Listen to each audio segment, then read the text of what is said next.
bwana Mama Dangote ameamua kuweza kumfariji bibi Zuchu kwa namna moja ama nyingine, maana watu wengi walikuwa wakizungumza mengi juu ya maisha ya bibi Zuchu na wengi wao walitamani kuweza kujua vitu vingi kuhusiana na Zuchu, lakini leo hii Mama Dangote yeye ameweza kubeba mzigo huu na kufikisha sehemu salama, akisema kwamba mimi kama mzazi nitahakikisha Zuchu anapata amani na furaha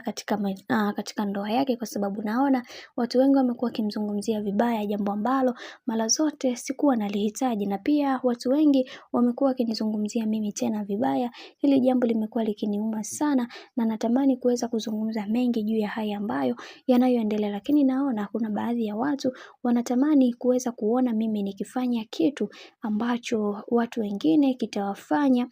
waendelee kuenjoy, kwa sababu kuna mambo mengi yameweza kutokea katika maisha na wengi wao wanatamani kuweza kuhakikisha kila kitu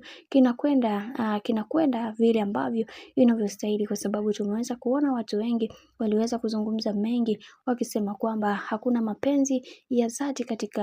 katika haya ambayo yanayoendelea, na wengi wao walitamani kuweza kujua mengi juu ya hiki ambacho kinachoendelea, na tumeweza kuona wengi wao waliweza kuzungumza mengi wakisema kwamba kwa hiki ambacho kinachoendelea sasa, wacha tuone mwisho wake itakuwaje, kwa sababu kila mtu anatamani kuweza kujua mengi zaidi ya hiki ambacho kinachoendelea, na wengi wao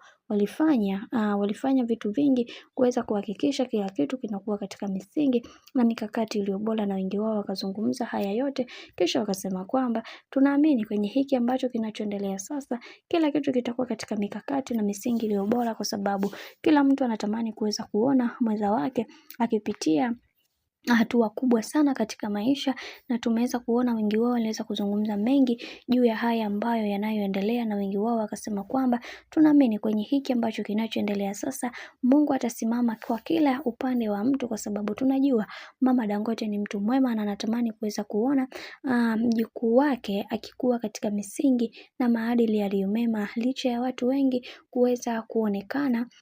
kuweza kuona kwamba hana thamani, lakini leo hii tumeweza kutambua na kujua ni namna gani ambavyo mambo yanavyozidi kuenda kwa kasi juu yake, na wengi wao waliweza kulizungumza hili wakasema wacha tuone mwisho wa haya yote itakuwaje, kwa sababu kadri siku inavyozidi kwenda ndivyo mambo ambavyo yanavyozidi kupamba moto juu ya haya ambayo yanayoendelea kwa kipindi hiki. Bwana, mambo ndo kama hivyo ambavyo unavyozidi kuona mambo yanazidi kupamba moto juu ya haya yote.